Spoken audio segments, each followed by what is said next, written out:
Livro John Knight. O Mistério Quântico. Escritor Souza Gomes. Prólogo. Quão grandes são os desafios enfrentados por um adolescente brasileiro até finalizar o calvário que é chegar à vida adulta. Ter que passar pelos períodos escolares, vários colégios com seus diferentes nichos e meios de se explorar o lado mais sombrio e violento dos que ainda não têm um caráter formado? Ser um bom filho não é garantia de que isso lhe garantirá uma vida tranquila na escola. A perversidade escondida nos sorrisos angelicais que encontramos nos primeiros anos escolares é algo que se revela nos encontros casuais por corredores ou mesmo numa ida ao banheiro durante intervalos entre a aula de matemática ou português. Mas, e se nesse período de lamúria e constrangimentos algo de novo se revelasse? Que pudesse mudar a realidade destes seres expostos a tanto sofrimento? Que fizesse com que a narrativa do garoto ou garota indefesa e de corpo frágil ou fora dos padrões impostos pelas castas colegiais pudesse ser rompida? O jovem John pode ter a oportunidade de abrir seu horizonte para uma outra realidade proposta a poucos neste mundo. O que são alguns socos no estômago ou hematomas no rosto se comparado à sublime possibilidade de simplesmente alcançar o nirvana do conhecimento sobre tudo o que se resume em matérias que envolvem as dúvidas mais simples e complexas sobre a humanidade para a maioria de nós? Primeiro capítulo. O Senhor Calvo. Lá pela década de 90, mais precisamente 1994, eu era um adolescente a mais nas filas que se formavam em frente às bancas com cartazes de vagas coladas com grude nas manhãs do centro da capital. A perspectiva de um ano revelador que pudesse definir meu futuro era próxima de zero. Estava saindo de uma situação extremamente segura, a infância, para uma incerteza infernal no horizonte. Essa era a dualidade vivida por praticamente todo adolescente brasileiro, e que pelo jeito ainda continua. Você passava pela infância, ia para a adolescência e de repente chegava à vida adulta sem nenhum plano para isso, simples assim. Primeiro emprego. Já lhe pediam experiência para a vaga. Soava bastante estranho, chegava a ser jocoso, mas é isso. Você, obviamente, não teria nenhuma experiência a apresentar pelo simples fato de ainda não ter passado por nenhum tipo de experiência. É o primeiro emprego, caramba! Hoje a situação é um pouco menos conflituosa. É possível conseguir estágios durante o ensino fundamental, médio e superior por meio de programas de incentivo para que empresas contratem adolescentes a partir dos 14 anos. Eu queria um emprego, mas, não necessariamente por querer minha alforria econômica. Naquela época, entre os jovens da periferia, ter um videogame de última geração era um status e tanto. Era como ter um celular bacana hoje em dia ou ser um youtuber ou com fama local. Fazia parte do grupo que ainda não tinha um videogame bacana em casa. Até mesmo a TV compartilhada entre a família não era cores. Mas mesmo sabendo que seria horrível jogar videogame em uma TV preto e branco, eu queria ter um. Era um sonho de infância que minha mãe até aquele ano não tinha conseguido tornar realidade para mim. Sabia que ela não conseguiria realizar tal pedido, mas sempre mantinha a crença de que algum dia, de alguma forma, aquilo seria uma realidade. Mesmo que não fosse pelas mãos dela. Filho, no próximo mês iremos comprar seu videogame. Aquelas palavras de alento supriam apenas minha ânsia por querer ter alguma resposta sonhadora, mesmo que fosse enganosa. Sendo assim, eu tinha em mente que precisava encontrar uma forma de conseguir dinheiro para poder realizar meu sonho antes mesmo que a vida adulta chegasse. Se a vida do crime não era uma possibilidade, caso conseguisse, já seria uma vitória. Ao que parece, empregos sempre são coisas difíceis de se encontrar quando se quer apenas suprir os seus anseios em detrimento dos de quem quer empregá-lo. Havia um primo, Max, nunca gostou de estudar, então, logo cedo começou a trabalhar, que também não parecia ser a praia dele, mudava de emprego de 6 em 6 meses só para receber o seguro-desemprego. Mas, isso não era de todo ruim e ele acabava conhecendo muita gente. E foi numa dessas que conseguiu um emprego para mim. Só haviam algumas condições a serem sanadas. Primeiro problema, eu precisava de uma bicicleta. Um office boy só será um office boy se tiver uma bicicleta. E eu nunca tive uma magrela naqueles primeiros 16 anos. O jeito seria tomar emprestado. Carlos era um grande amigo meu e também tinha uma bicicleta. Carlos está em casa? De repente sai à porta um garoto de pele escura e meio desengonçado. Fala, John, o que manda? Precisava trocar uma ideia com você. Coçando a cabeça, o garoto responde. Diga, sou todo ouvidos. Lembra de quando me falou sobre ter mais responsabilidades e pensar no futuro? Sim, e lembro também que você ficou caçoando da minha cara junto daqueles moleques que estavam lá na feira. Bom, vigiar carros não é muito legal, foi só por isso que a gente curtiu com você. Sei, e diga logo o que é. Qual o verdadeiro interesse? Fui logo ao ponto. Preciso de sua bike emprestada. É isso? Fala sério, John, depois de toda aquela zoação ainda quer minha ajuda? Vai emprestar ou não? Carlos, com uma expressão de dúvida falou. Sim, vou. Mas tome cuidado com ela. Tenho muito apreço por essa magrela.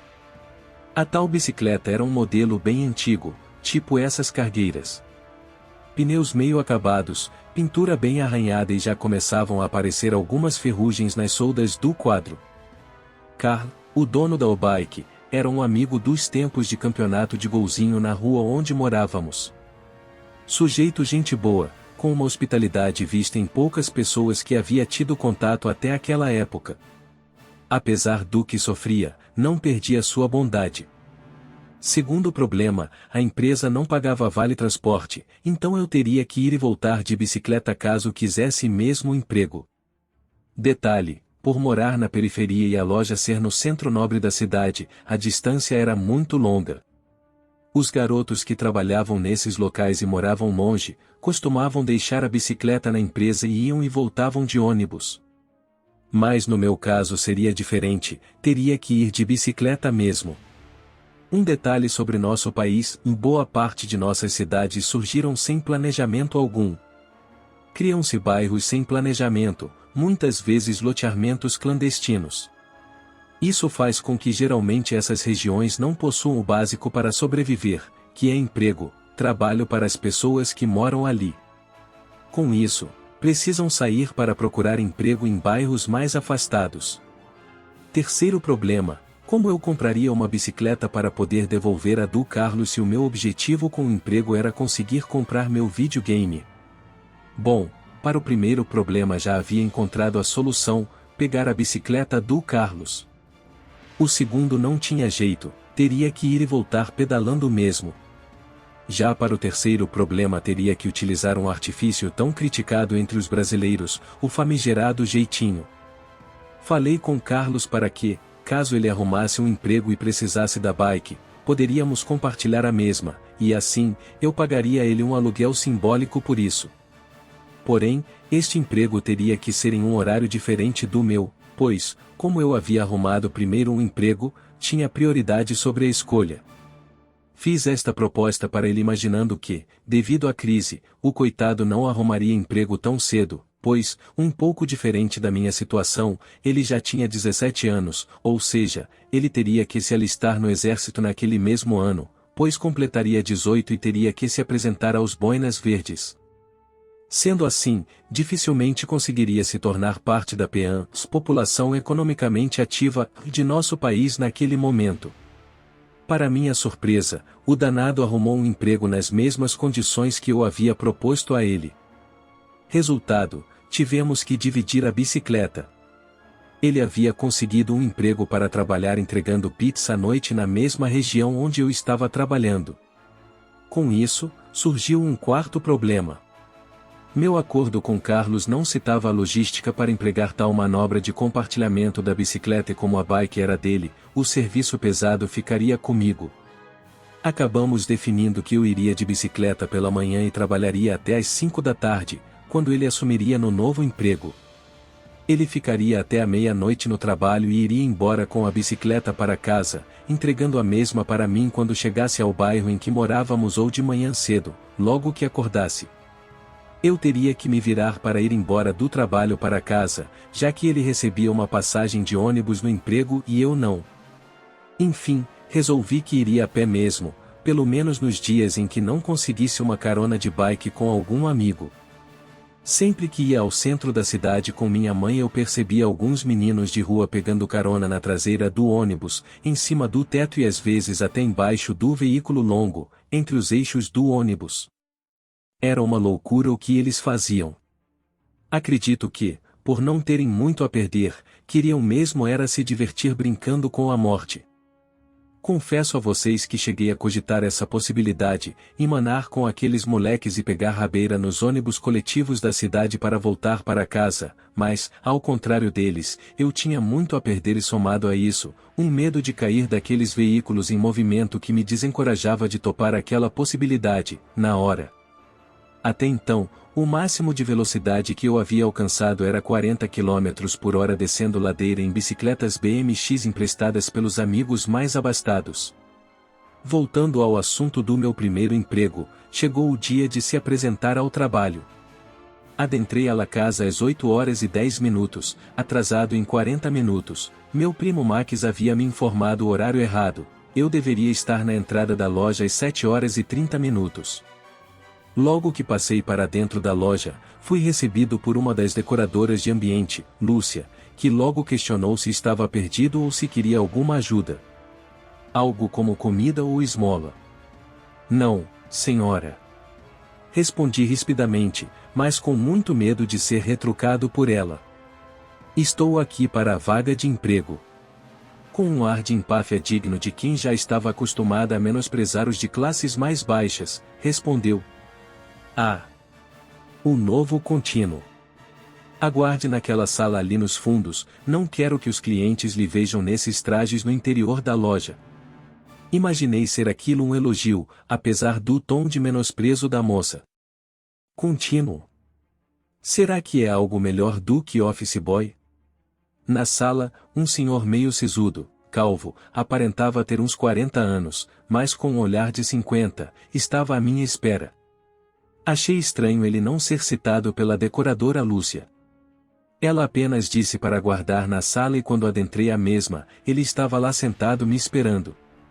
Recebeu-me naquela sala reservada para passar as tarefas a serem executadas e indicar quem seriam as pessoas que me dariam ordens, pois, como devem saber, o office boy é o nível mais baixo de uma empresa, ele recebe ordens até do estagiário ou da moça da limpeza.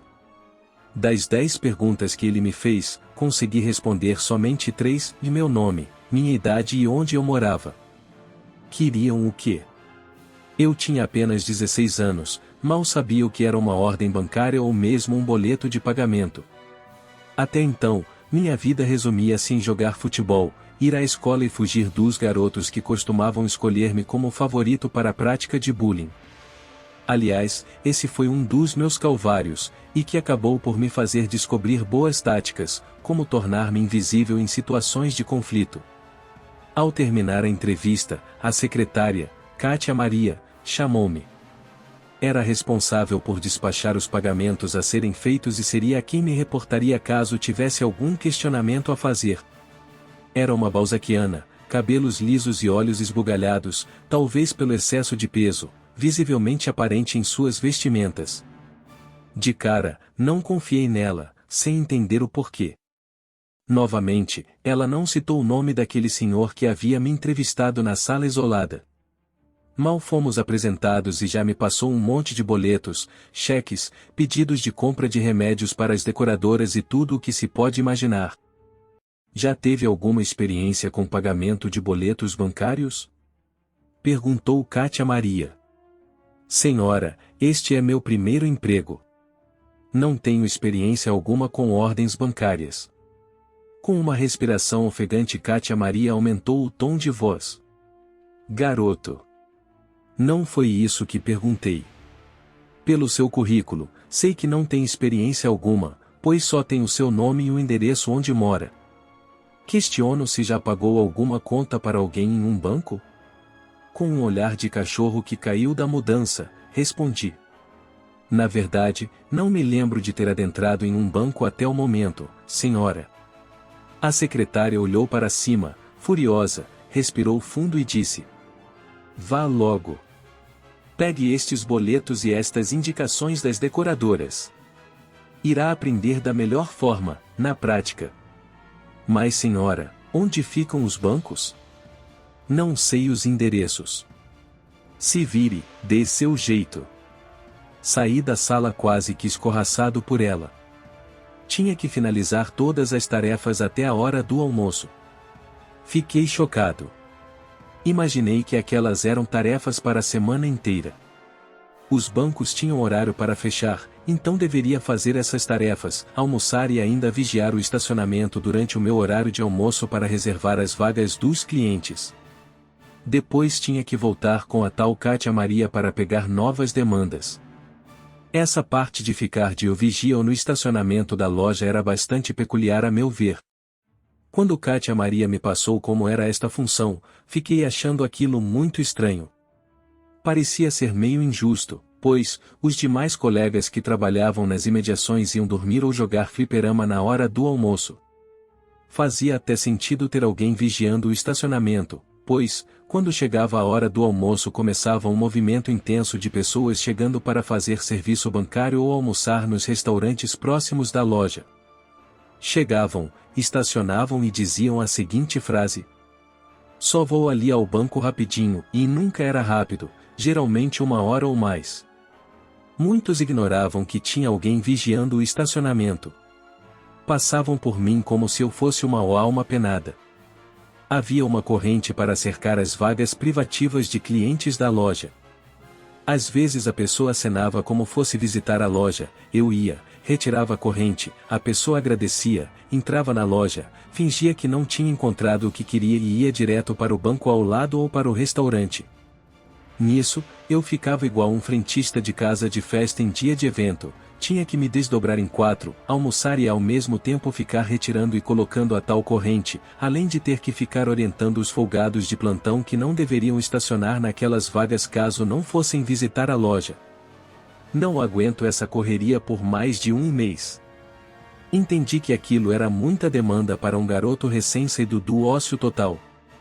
Procurei ver alguma vantagem em toda aquela situação complicada em que havia me metido. Lembrei que tinham outros office boys que eram amigos meus e que costumavam ir ao fliperama nas horas vagas de trabalho. Foi o que fiz. Sempre que tinha uma folga de meia hora nas entregas, eu ia ao fliperama disputar algumas partidas de Street Fighter 2,5 com meus camaradas de peleia.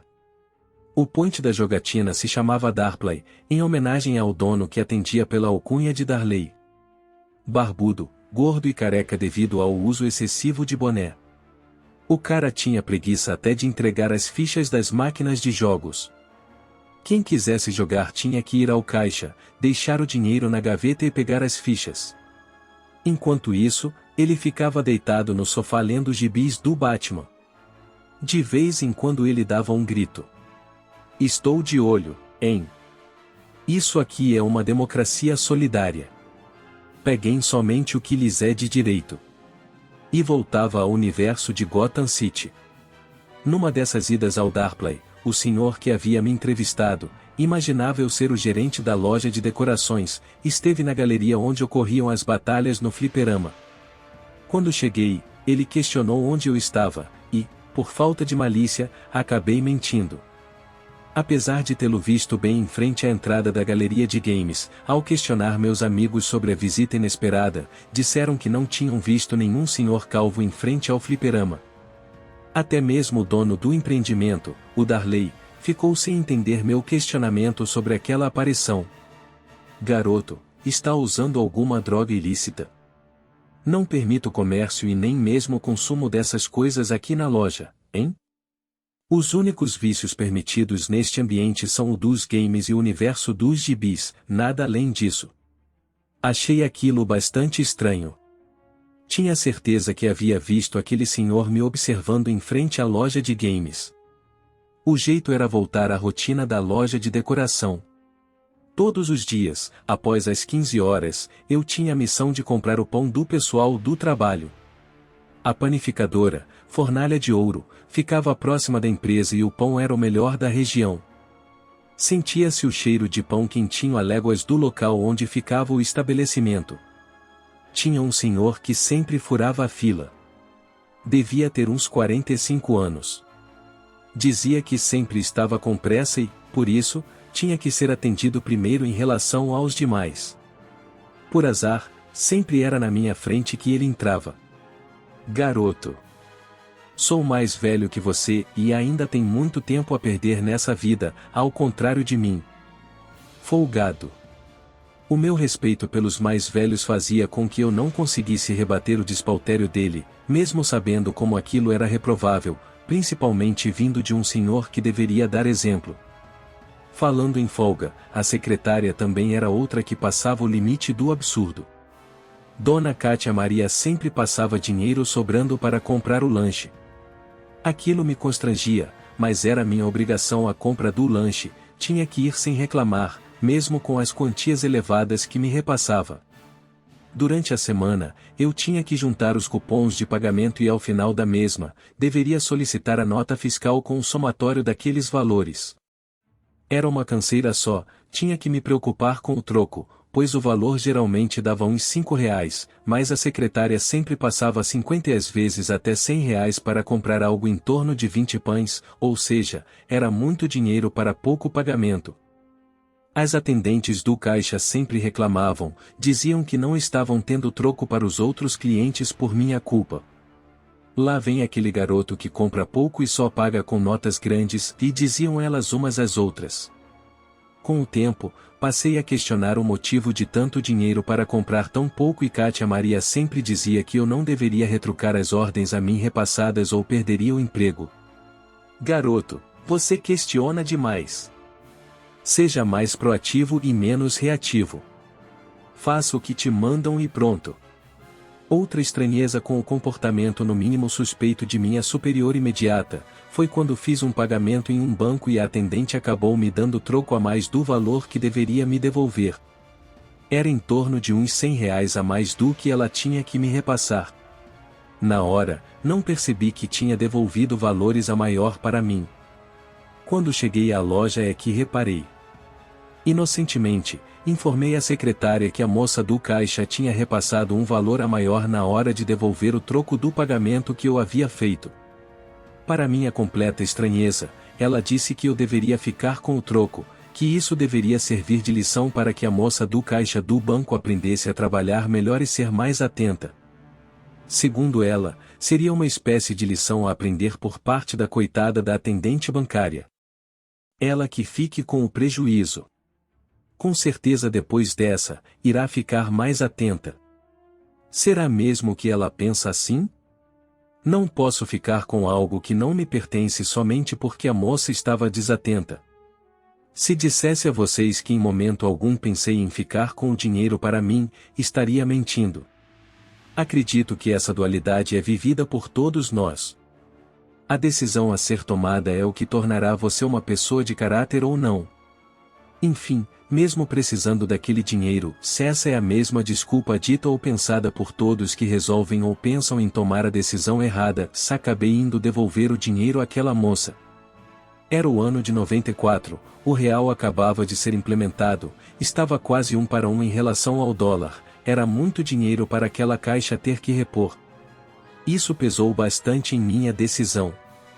Claro, eu não tinha conhecimento e nem mesmo interesse em questões cambiais naquela época, mas qualquer um sabia que R$ 100 valia um bom dinheiro naquele tempo. Quando cheguei à fila do banco, de longe vi o desespero da moça, era final de expediente bancário e acredito que ela já estava fechando o caixa quando percebeu a falta dos R$ 100. O desespero não era só pela falta do valor, mas também pela desatenção dela, isso com certeza lhe custaria o emprego no banco. Era um cargo muito valorizado antigamente. A concorrência por uma vaga numa instituição bancária era disputada no tapa, literalmente. Fiquei aguardando na fila para poder lhe devolver o dinheiro. Quando chegou a minha vez de ser atendido, disse ao caixa que esperaria por ela, pois era quem havia me atendido anteriormente. Estava tão perturbada que nem mesmo se lembrou de que eu era a pessoa para quem ela havia passado o troco errado. Pois, não, garoto? Meu caixa está fechado, dirija-se a outro caixa. Moça, você me passou R$ 100 a mais hoje pela manhã. Vim devolver o valor a você. Com uma voz quase que sussurrada, ela bradou. Então foi você. Trouxe tantos boletos para pagamento que acabou por me confundir e lhe passei troco errado. Talvez tenha pegado essa nota de R$ 100 sem que eu percebesse. Vamos, devolva logo, não quero que o gerente perceba o que ocorreu. Você podia ter feito com que fosse demitida. Imaginei que ela fosse me agradecer e quem sabe me oferecer uma recompensa ou pelo menos um obrigado pelo feito. Tudo bem, tome seu dinheiro. Só vim devolvê-lo mesmo. Passei o dinheiro para ela como se estivéssemos cometendo um crime, às escondidas, sorrateiramente, sem que ninguém percebesse. Ela logo mudou aquele ar de desespero para um tom mais altivo, digno da maioria das pessoas que trabalhavam em instituições desse porte naquele tempo. Olhou para frente com um sorriso largo, ignorando minha presença ali e disse em voz bem baixa, quase que por entre os dentes. Vai logo, o que ainda está fazendo aqui? Esse é o pago por ser correto? Com todos esses eventos ocorrendo em tão pouco tempo de trabalho, foi esta minha rotina, que perdurou por mais alguns meses. Kátia Maria com suas esquisitices contábeis, pessoas com falta de caráter no dia a dia e eu me distraindo no Darplay nas horas de folga. Já se passavam 5 meses, ou seja, pouco mais de alguns dias para poder finalizar os 6 meses de trabalho e assim, conseguir comprar o tão sonhado videogame. Este também era o período necessário para poder dar entrada no seguro-desemprego caso fosse mandado embora sem justa causa. Muitos arrumavam outro emprego logo após cumprir o aviso de saída. Combinavam com o dono da empresa para não ser fichado, ou seja, ter a carteira de trabalho assinada. Com isso, recebiam 2 vezes, uma do governo e outra do novo empregador. Isso era tido como vantagem por parte de ambos os lados.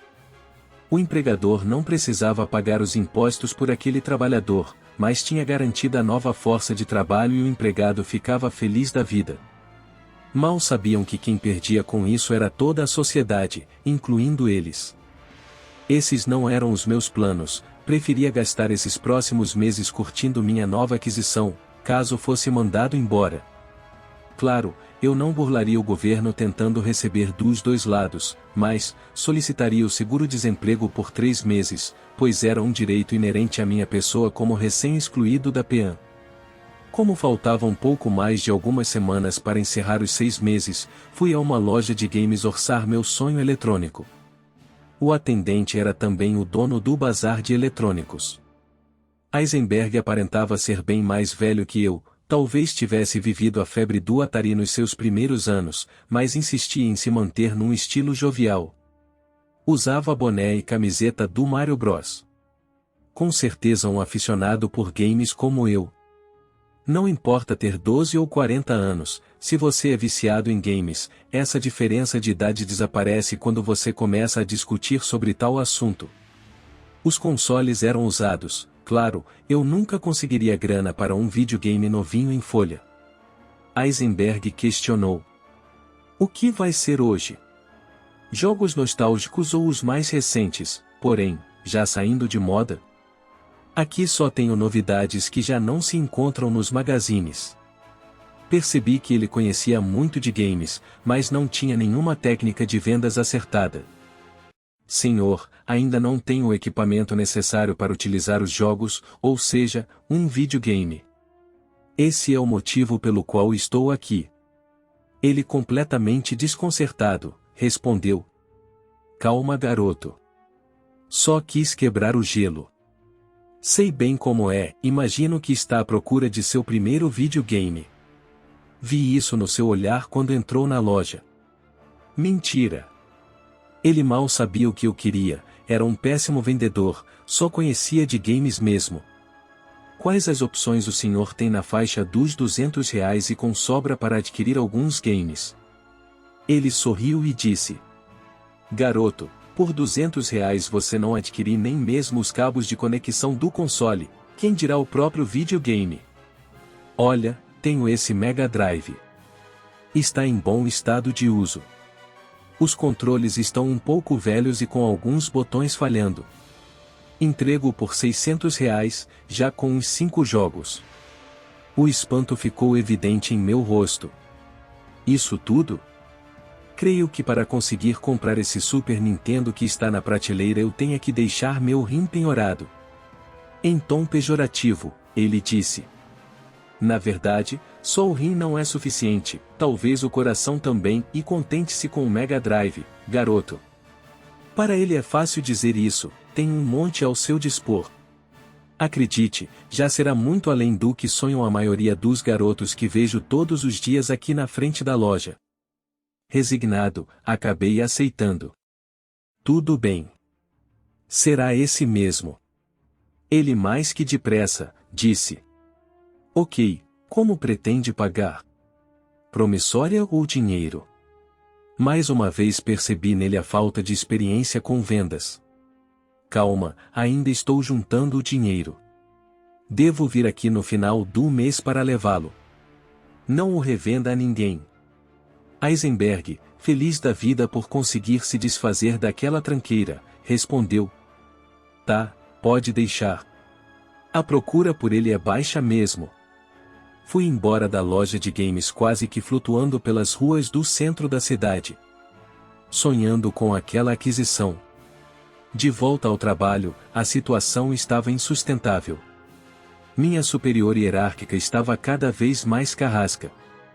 Cronometrava minhas saídas e isso fazia com que eu não tivesse mais tempo para me acalmar nas batalhas do fliperama. Eu não podia contar com a benevolência do gerente da empresa, pois, como disse anteriormente, havia perdido sua confiança no episódio da galeria de jogos. O dinheiro da compra dos pães só aumentava. Agora, ela me passava cerca de R$ 200 para comprar o lanche.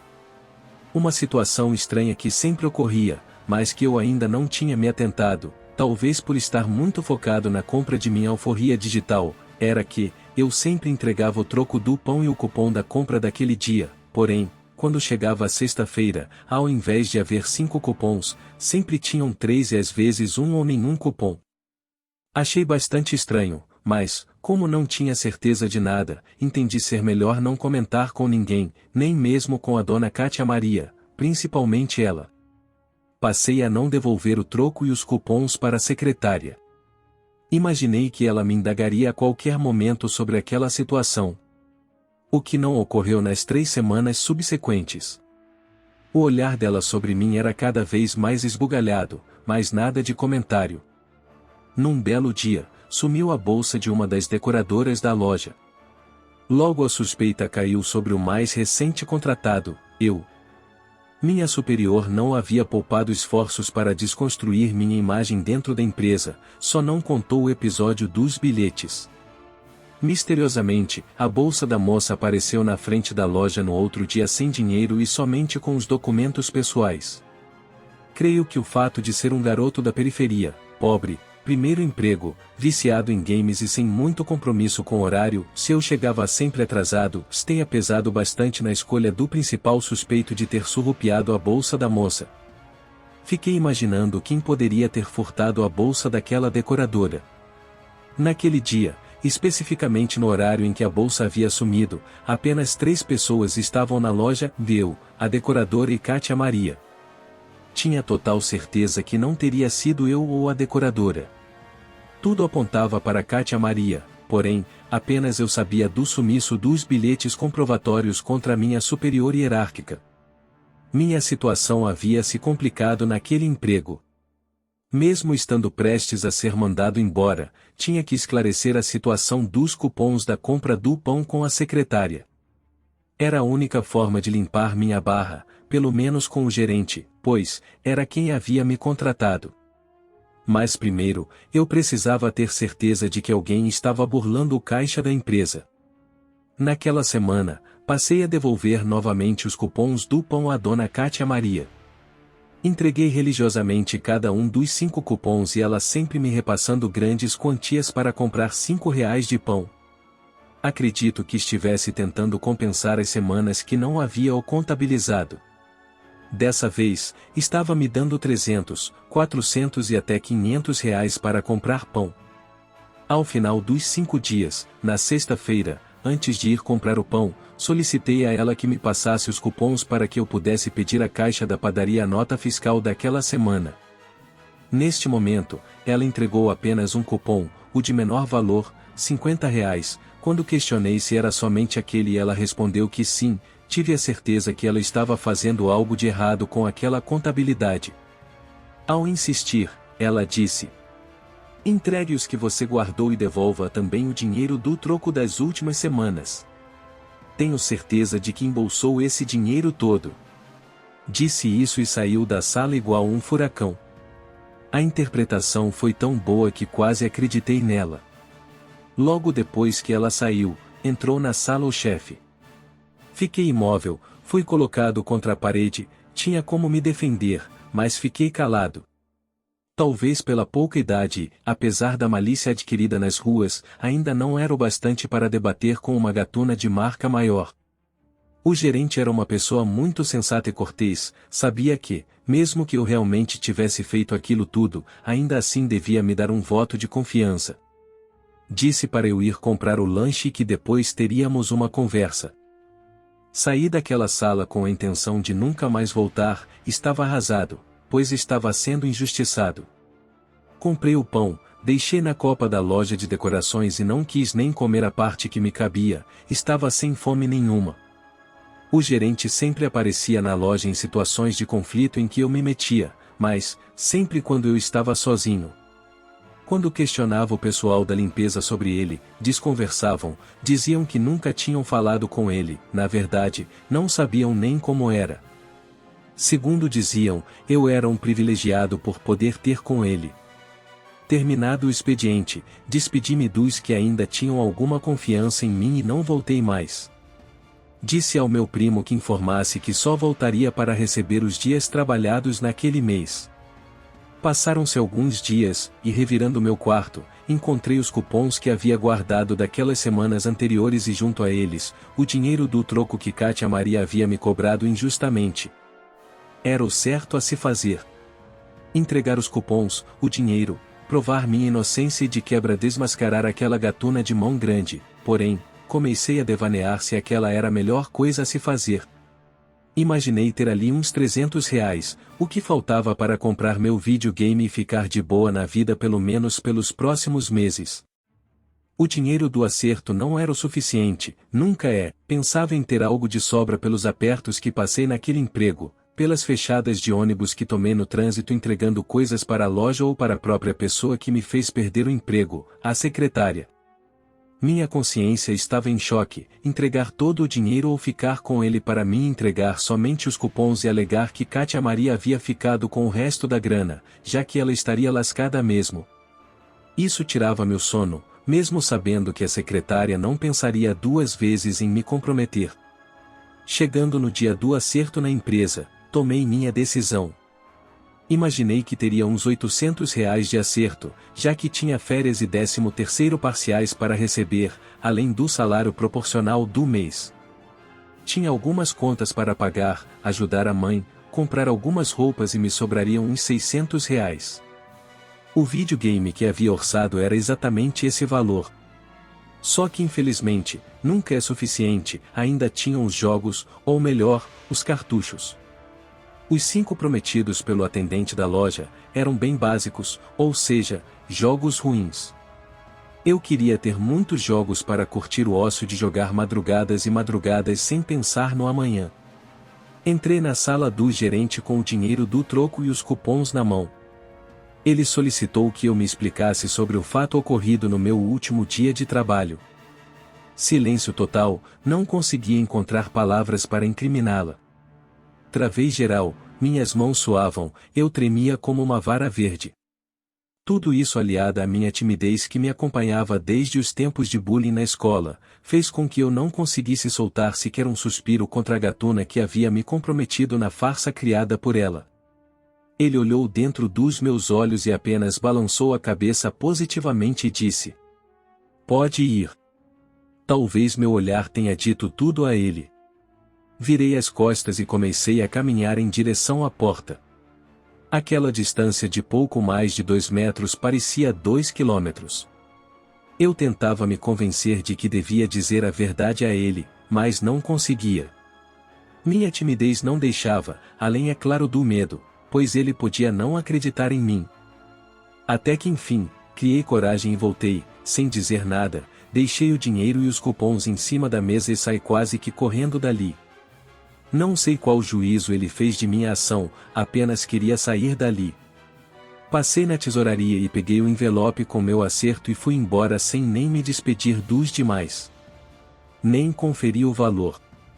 Saindo da loja, pensei em passar no Darplay e depois ir ao bazar eletrônico realizar meu sonho. Cheguei ao caixa, e, sem malícia nenhuma, abri o envelope e tirei uma nota alta para comprar fichas, nem percebi que haviam 3 olhares bem aguçados para meu envelope. Devo ter jogado umas 20 fichas. Os 3 caras continuavam a esperar na porta do fliperama, sem nenhuma pressa. Eu, inocentemente, nem imaginava o que me esperava do lado de fora da loja de jogos eletrônicos. E eles lá, pacientemente a me esperar. Ficavam olhando um para o outro, meio que combinando como seria a tocaia. Saí do fliperama feliz da vida, parecia Alice no País das Maravilhas, caminhando pelos tijolinhos de ouro, mas a realidade era a ovelha indefesa sendo seguida pelos 3 lobos. De repente, me vi em uma rua erma e sem movimento algum de pessoas, a não ser o dos 3 que me seguiam. Somente neste momento percebi que havia caído numa emboscada. Eram 3 almas perdidas precocemente pelas ruas da cidade, talvez tivessem entre 15, 16 ou 17 anos. Quando viram que eu havia caído na cilada preparada por eles, disseram: "Perdeu, entrega logo o envelope se não quiser ficar sem os dentes." Num primeiro momento, pensei: dou conta dos 3. Logo após os 3 primeiros socos, voltei para a realidade. Talvez eu sobreviva. Mas que surra bem dada, só me lembrava de uma peia daquela nos tempos de escola, quando quase sempre eu apanhava na saída. Não sei porquê, mas eu era sempre o escolhido pela turma bem resolvida do colégio. Quando dei por mim, havia feito 3 tentativas de socá-los e tomado umas 10. Nem mesmo do menor deles eu dei conta, por sinal, parecia ser o mais frágil deles. Acredito que eu tenha adotado a estratégia errada, foquei no menor achando ser o mais frágil, ledo engano, era o mais forte e mais rápido. Enquanto gastei energia tentando acertá-lo, os outros 2 se aproveitaram da facilidade dada e me socaram com vontade. Queriam bater mesmo, pois poderiam ter levado o envelope e talvez até minhas vestes, que não eram boas, com apenas alguns golpes. Enquanto agonizava ao chão, eles se vangloriavam pelo feito, sabiam que tinham se dado bem. Naqueles poucos segundos, vi que havia feito a escolha errada. Deveria ter pegado o dinheiro do troco ao invés de deixá-lo em cima da mesa para nada. O Sr. Calvo sequer me disse obrigado pelo feito. Durante meu devaneio pueril, surgiu uma sombra logo atrás de meus algozes, era o Sr. Calvo, havia me seguido. Sabia que eu iria passar naquela sala de jogos antes de ir embora do centro, pois, já havia me visto jogando lá no dia em que me atrasei. Sabia o quanto aquilo era divertido para mim, a ponto de deixar o serviço de entrega atrasar para poder jogar um pouco. Sendo um homem conhecedor de alguma técnica de defesa, dominou os 3 moleques quase que instantaneamente e colocou-os para correr. Parecia que ele nem mesmo precisava se movimentar. Quando vi, eles já haviam sido abatidos pelo gerente. Devolveu-me o envelope e me agradeceu por ter feito a escolha correta. Aqueles movimentos se pareciam muito com os que eu havia presenciado durante a época do colegial. Não pode ser. Ele é apenas um gerente de loja que sabe se defender. Não devia andar por aí com tanto dinheiro. É. Eu sei disso, só que sou meio avoado às vezes. Garoto, só está apenas no começo, mas já fez a primeira escolha correta. Se ele soubesse o quanto foi difícil não ficar com aquele dinheiro. Eu não sei se na sua situação escolheria devolver o dinheiro, pois todos já pensavam que você era o culpado mesmo. Virou as costas e saiu, sem antes dizer: procure andar por caminhos mais tranquilos, nem sempre estarei por perto para te salvar. Saí correndo para o ponto de ônibus. Chegando em casa, entrei para o quarto e fui abrir o envelope. Para minha surpresa, havia o dobro do que eu merecia pelos meus préstimos trabalhistas. Junto do dinheiro, um bilhete com a seguinte frase: eu nunca duvidei. No final das contas, eu adquiri meu videogame. Kátia Maria foi desmascarada, os malas que me bateram tiveram uma lição e eu acabei aumentando minha resistência, pois aguentei bem as pancadas daquela peia. Fiz a escolha certa, mesmo querendo fazer o errado o tempo inteiro, e no final, tomei a decisão correta mesmo com toda a dualidade vivida em minha cabeça. Decisões não são fáceis de tomar, principalmente quando envolve algo entre o certo e o errado, em obter algum benefício ou ceder a algo que você queira muito. Nem sempre tomaremos as decisões corretas, mas sempre devem ser tomadas baseadas nos princípios que vão sendo construídos juntamente com nosso caráter. Alguns dias depois, meu primo Max me procurou. E conversando com ele sobre o ocorrido e da ajuda recebida pelo Sr. Calvo, ele me indagou quem seria esse senhor. Eu logo disse: ora, é o gerente da loja, um homem aparentando uns 40 anos e calvo, pessoa muito estimada para mim, salvou minha vida. Bastante surpreso, Max disse: muito estranho isso, e essa pessoa eu nunca vi na loja, apesar de ir pouco por lá e pelo que me lembro, o gerente é uma mulher por nome de Kátia Maria. Não mesmo, ela era apenas a secretária carrasca que passava as ordens para mim. John, este senhor que falou com você deve ser algum consultor ou psicólogo contratado temporariamente para avaliar pessoas a serem contratadas. Mais que depressa expus minha opinião sobre aquele senhor, agora tão nobre para mim. Bom, espero que seja contratado, ele aparentava ser bem competente e um grande homem. Acredito que a empresa teria muito a ganhar com ele como efetivo ou mesmo no lugar de Kátia Maria, aquela gatuna.